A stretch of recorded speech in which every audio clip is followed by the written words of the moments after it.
Praise the Lord. റോമർക്കെഴുതിയ ലേഖനം 15-ാം അധ്യായം 1 മുതൽ 33 വരെയുള്ള തിരുവചനങ്ങൾ. എന്നാൽ ശക്തരായ നാം അശക്തരുടെ ബലഹീനതകളെ ചുമക്കുകയും നമ്മിൽ തന്നെ പ്രസാദിക്കാതിരിക്കുകയും വേണം. നമ്മിൽ ഓരോരുത്തൻ കൂട്ടുകാരന് നന്മയ്ക്കായിട്ട് ആത്മീക വർധനയ്ക്ക് വേണ്ടി പ്രസാദിപ്പിക്കണം. നിന്നെ നിന്ദിക്കുന്നവരുടെ നിന്ന എൻ്റെ മേൽ വീണു എന്ന് എഴുതിയിരിക്കുന്നത് പോലെ ക്രിസ്തുവും തന്നിൽ തന്നെ പ്രസാദിച്ചില്ല. എന്നാൽ മുൻ എഴുതിയിരിക്കുന്നതൊക്കെയും നമ്മുടെ ഉപദേശത്തിനായിട്ട് നമുക്ക് തിരുവെഴുത്തുകളാൽ ഉളവാകുന്ന സ്ഥിരതയാലും ആശ്വാസത്താലും പ്രത്യാശ ഉണ്ടാകേണ്ടതിന് തന്നെ എഴുതിയിരിക്കുന്നു. എന്നാൽ നിങ്ങൾ ഐക്യമത്യപ്പെട്ട് നമ്മുടെ കർത്താവായ യേശുക്രിസ്തുവിൻ്റെ പിതാവായ ദൈവത്തെ ഏക മനസ്സോടെ ഒരു വായിനാൽ മഹത്വീകരിക്കേണ്ടതിന് സ്ഥിരതയും ആശ്വാസവും നൽകുന്ന ദൈവം നിങ്ങൾക്ക് ക്രിസ്തുവേശുവിൽ അനുരൂപമായി തമ്മിൽ ഏക ചിന്തയോടെ ഇരിപ്പാൻ കൃപ നൽകുമാറാകട്ടെ. അതുകൊണ്ട് ക്രിസ്തു ദൈവത്തിൻ്റെ മഹത്വത്തിനായി നിങ്ങളെ കൈക്കൊണ്ടതുപോലെ നിങ്ങളും അന്യോന്യം കൈക്കൊള്ളുവീൻ. പിതാക്കന്മാർക്ക് ലഭിച്ച വാഗ്ദത്തങ്ങളെ ഉറപ്പിക്കേണ്ടതിന് ക്രിസ്തു ദൈവത്തിൻ്റെ സത്യനിമിത്തം പരിച്ഛേദനയ്ക്ക് ശുശ്രൂഷക്കാരനായി തീർന്നു. എന്നും ജാതികൾ ദൈവത്തെ അവൻ്റെ കരുണ നിമിത്തം മഹത്വീകരിക്കണമെന്നും ഞാൻ പറയുന്നു. അതുകൊണ്ട് ഞാൻ ജാതികളുടെ ഇടയിൽ നിന്നെ വാഴ്ത്തി നിന്റെ നാമത്തിന് സ്തുതി പാടും എന്ന് എഴുതിയിരിക്കുന്നുവല്ലോ. മറ്റൊരിടത്ത് ജാതികളെ അവൻ്റെ ജനത്തോട് ഒന്നിച്ച് ആനന്ദിപ്പീൻ എന്നും പറയുന്നു. സകല ജാതികളുമായുള്ളവരെ കർത്താവിനെ സ്തുതിപ്പീൻ, സകല വംശങ്ങളും അവനെ സ്തുതിക്കട്ടെ എന്നും പറയുന്നു. ഇശായിയുടെ വേരും ജാതികളെ ഭരിപ്പാൻ എഴുന്നേൽക്കുന്നവനുമായവനുണ്ടാകും. അവനിൽ ജാതികൾ പ്രത്യാശ വയ്ക്കും എന്ന് യെശയ്യാവ് പറയുന്നു. എന്നാൽ പ്രത്യാശ നൽകുന്ന ദൈവം പരിശുദ്ധാത്മാവിൻ്റെ ശക്തിയാൽ നിങ്ങൾ പ്രത്യാശയിൽ സമൃദ്ധിയുള്ളവരായി വിശ്വസിക്കുന്നതിലുള്ള സകല സന്തോഷവും സമാധാനവും കൊണ്ട് നിങ്ങളെ നിറയ്ക്കുമാറാകട്ടെ.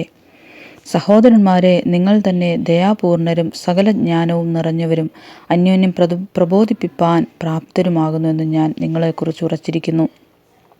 എങ്കിലും ജാതികൾ എന്ന വഴിപാട് പരിശുദ്ധാത്മാവിനാൽ വിശുദ്ധീകരിക്കപ്പെട്ട് പ്രസാദകരമായി തീരുവാൻ ഞാൻ ദൈവത്തിൻ്റെ സുവിശേഷ ഘോഷണം പുരോഹിതനായി അനുഷ്ഠിച്ചുകൊണ്ട് ജാതികളിൽ ക്രിസ്തു യേശുവിൻ്റെ ശുശ്രൂഷകനായിരിക്കേണ്ടതിന് ദൈവം എനിക്ക് നൽകിയ കൃപ നിമിത്തം നിങ്ങളെ ഓർമ്മപ്പെടുത്തും വണ്ണം ഞാൻ ചിലയിടത്ത് അതിധൈര്യമായി നിങ്ങൾക്ക് എഴുതിയിരിക്കുന്നു. ക്രിസ്തുവേശുവിൽ എനിക്ക് ദൈവസംബന്ധമായി പ്രശംസയുണ്ട്. ക്രിസ്തു ഞാൻ മുഖാന്തരം ജാതികളുടെ അനുസരണത്തിനായിട്ട് വചനത്താലും പ്രവൃത്തിയാലും അടയാളങ്ങളാലും അത്ഭുതങ്ങളാലും ശക്തി കൊണ്ടും പരിശുദ്ധാത്മാവിൻ്റെ ശക്തി കൊണ്ടും പ്രവർത്തിച്ചതല്ലാതെ മറ്റൊന്നും മിണ്ടുവാൻ ഞാൻ തുനിയുകയില്ല. അങ്ങനെ ഞാൻ യെരൂശലേം മുതൽ ഇല്ലുല്യ ദേശത്തോളം ചുറ്റി സഞ്ചരിത്ത് ക്രിസ്തുവിൻ്റെ സുവിശേഷ ഘോഷണം പൂരിപ്പിച്ചിരിക്കുന്നു. ഞാൻ മറ്റൊരുവൻ്റെ അടിസ്ഥാനത്തിന്മേൽ പണിയായിരിക്കേണ്ടതിന് ക്രിസ്തുവിൻ്റെ നാമം അറിഞ്ഞിട്ടുള്ള ഇടത്തിൽ അവനെക്കുറിച്ച് അറിവ് കിട്ടിയിട്ടില്ലാത്തവർ കാണും, കേട്ടിട്ടില്ലാത്തവർ ഗ്രഹിക്കും എന്ന് എഴുതിയിരിക്കുന്നത് പോലെ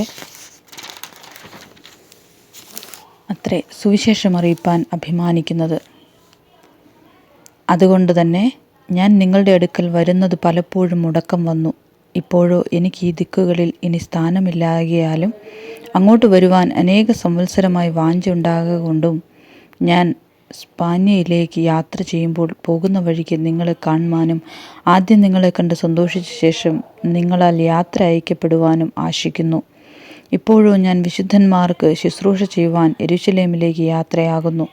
യെരൂശലേമിലെ വിശുദ്ധന്മാരിൽ ദരിദ്രരായവർക്ക് ഏതാനും ധർമ്മോപകാരം ചെയ്യുവാൻ മക്കദോന്യയിലും അഖായയിലും ഉള്ളവർക്ക് ഇഷ്ടം തോന്നി.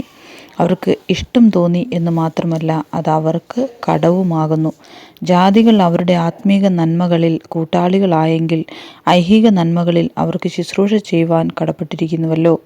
ഞാൻ അത് നിവർത്തിച്ചു ഈ ഫലം അവർക്ക് ഏൽപ്പിച്ചു ബോധ്യം വരുത്തിയ ശേഷം നിങ്ങളുടെ വഴിയായി സ്പാന്യയിലേക്ക് പോകും.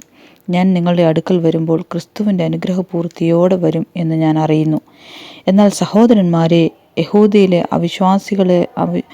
അവിശ്വാസികളുടെ കയ്യിൽ നിന്ന് എന്നെ രക്ഷിക്കേണ്ടതിനും യെരൂശലേമിലേക്ക് ഞാൻ കൊണ്ടുപോകുന്ന സഹായം വിശുദ്ധന്മാർക്ക് പ്രസാദമായി തീരേണ്ടതിനും ഇങ്ങനെ ഞാൻ ദൈവത്താൽ സന്തോഷത്തോടെ നിങ്ങളുടെ അടുക്കൽ വന്ന് നിങ്ങളോടുകൂടെ മനം തണുക്കേണ്ടതിനും നിങ്ങൾ എനിക്ക് വേണ്ടി ദൈവത്തോടുള്ള പ്രാർത്ഥനയിൽ എന്നോടുകൂടെ പോരാടേണം എന്ന് നമ്മുടെ കർത്താവായ യേശുക്രിസ്തുവിനെയും ആത്മാവിൻ്റെ സ്നേഹത്തെയും ഓർപ്പിച്ച് ഞാൻ നിങ്ങളെ പ്രബോധിപ്പിക്കുന്നു. സമാധാനത്തിൻ്റെ ദൈവം നിങ്ങളെല്ലാവരോടും കൂടി ഇരിക്കുമാറാകട്ടെ. ആമേൻ.